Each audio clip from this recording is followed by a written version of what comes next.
historical European martial arts, they're not specifically sharp. Rocket City, FEMA. Nice collection there.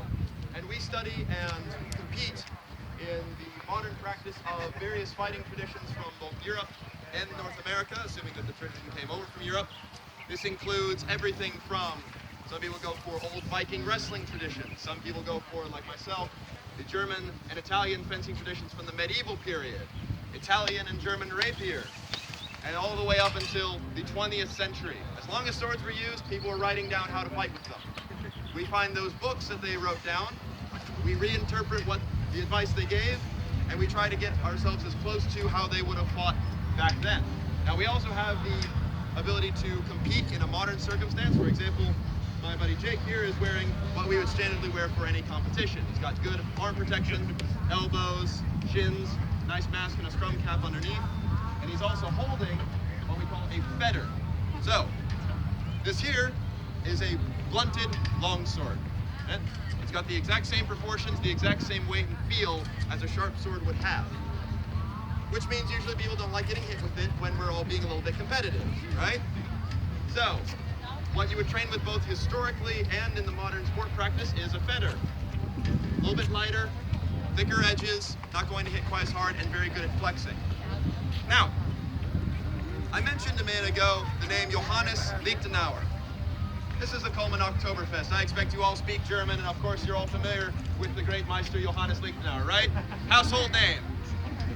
So, Johannes Lichtenauer was a traveling fencing master. He went all over the German states compiling a magnum opus, a way to beat the common fencer of his day. Now, common does not mean a bad fencer. It means a very good fencer, because he learned on the job. But that meant that it was the difference basically between an amateur boxer and a professional boxer, right? His system was devised around beating common responses, common guards that you would see in the most efficient way possible. It wasn't to teach you how to fight, it was to make you the best fighter.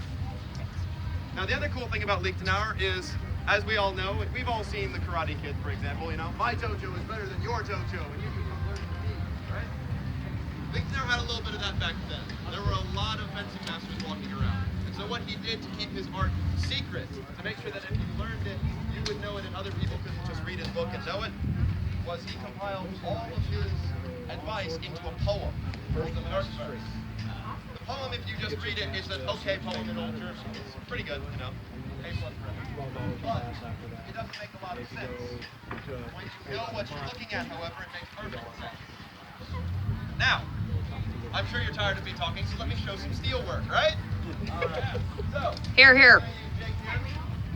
Now what's going to happen is he's going to take guard. So what he's showing me when he takes the guard, one, that he's scary and probably going to hit you with a sword. Oh no! Right?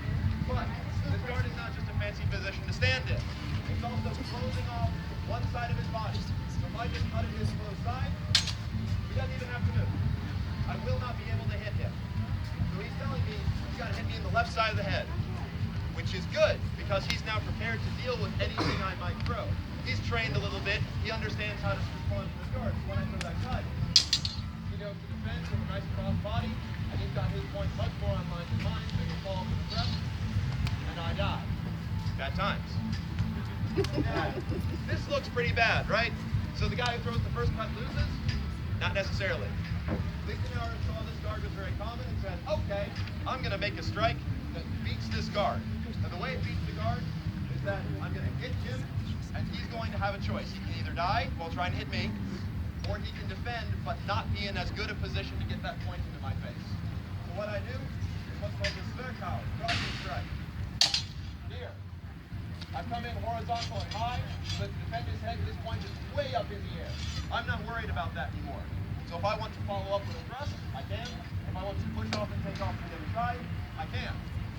And I can just chase him for as long as he'd like to defend until I get him. And unless he knows the counter, he's not getting out of it. And no, I'm not teaching you the counter because I'd like to be good at fencing for a little bit longer. Now, some of the other common things that you would see is what's referred to as the buffalo. The buffalo is someone who relies only on strength. 2 years back with that big Conan the Barbarian swing. Really terrifying, right? Give me your best buffalo impression, Jake. Oh no, I don't want to deal with that, right? Well, Lichtenauer knew how to deal with that. What he devised was another strike called the Schildhau, twisting strike. So when he rears up. You're up. I strike my blade over and go right in between his arms with that gambling motion. I'm not worried about his hands coming down now, because if he tries to hit me in the head, my sword is between me and him. No problem, right? Simple, effective, and very difficult to counter. That was Lichtenauer's shtick. Now, Lichtenauer did not only do longsword, however. Thank you, Jake. Give Jake a round of hand. He got stabbed in the head. That was not his only weapon system, however. He would also teach the art of sword and buckler.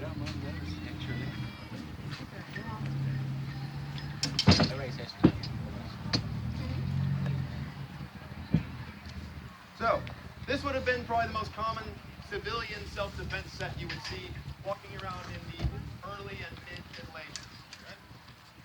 You got your sword right here, you got your buckler right there, and it just hangs off the hip. No problem. Much easier than carrying around a long sword, because anyone who has worn a sword to a dinner party, it gets stuck on everything. Oh, I'm sorry. Oh, I've just stabbed the guest. That's bad, right? So, very common self-defense system, and it's great. You know, you might think, wow, that's a dinky little shield. What are you going to do with that? Here's the thing. One, it's light. I can carry it around anytime I want. And two, if I just hold it out in front of me and he throws a cut at me, you notice he's not hitting me. What this does is it creates a cone of defense. So when he hits, his point is always going to be far away from me. The only way for him to get past that is to take a time to wind over. Gives me some more tempo to deal with it, right? So, let's show some of the mean ones from Sword and Buckler. So the master that we're going to be showing out of now, once again part of the Lichtenauer tradition, but his name was Andreas Lignitzer, and he really liked Sword and Buckler. So, let's do fifth play. So, I'm going to start off with a big wide cut to the outside. He's going to parry. I'm going to push my buckler forward, cut to his other side. He defends that. Attack again. He's getting really close up now. Strike to the head to get him thinking high. Just slide underneath. So what this does, besides making me look really cool in front of the crowd, yay, is from the get-go, I had him on the back foot. I attacked one opening. I attacked the other opening. And I went back and forth like that so he was constantly on the defense, not able to think, oh, I'll just counter him. Furthermore, I drove him up high with both my bucklers and my strikes. When I came over for that last one, here, his hands have to be up if he's going to parry that. The strike is coming downward, like so. His hands aren't high, I'm going to pop him over his guard, and bad things happen. So I can use my buckler to shove him up even higher. He can't see me right now. He has no idea where my sword is going. And then it's in. Now, one of the fun things with sword and buckler is the idea of using the buckler as a weapon. Now, yeah, fell off. So, most of you, when they pick up a buckler for the first time, like, oh, I'm gonna punch somebody with it. Yeah, you can. I've been punched with a buckler, but here's the thing. That's probably not gonna drop it. Better to use the sharp thing that's better at killing people, right? But, that's not to say that we won't use the buckler to our advantage. So, if Randy here and I come into a very close bind, okay, we're really close right now, right? Really right up next to each other. I can't really get my point at him without his point coming in. So what I'm going to do, switch sides to me real quick. I'm going to take my pommel, wind it close to his arm, pull down. See what that forces his body to do? But I can do this a little bit meaner. So I think I'm got it, right? We come into that close bind, boom. As I wind up and stretch his arm out, I'm going to take my buckler and put him in that nice arm bar there. I can either lock him out and walk him around and show all the ladies what a wonderful fencer I am, or I can use the rim and just uppercut his arm into oblivion. Now this last one I'm going to show you from sword and buckler is a little bit of a cheeky one, right? Sixth play. So, we come together, and what I'm going to do, those guys on this side of the audience will see, I'm going to purposely wind against him so that he wants to cut to the other side.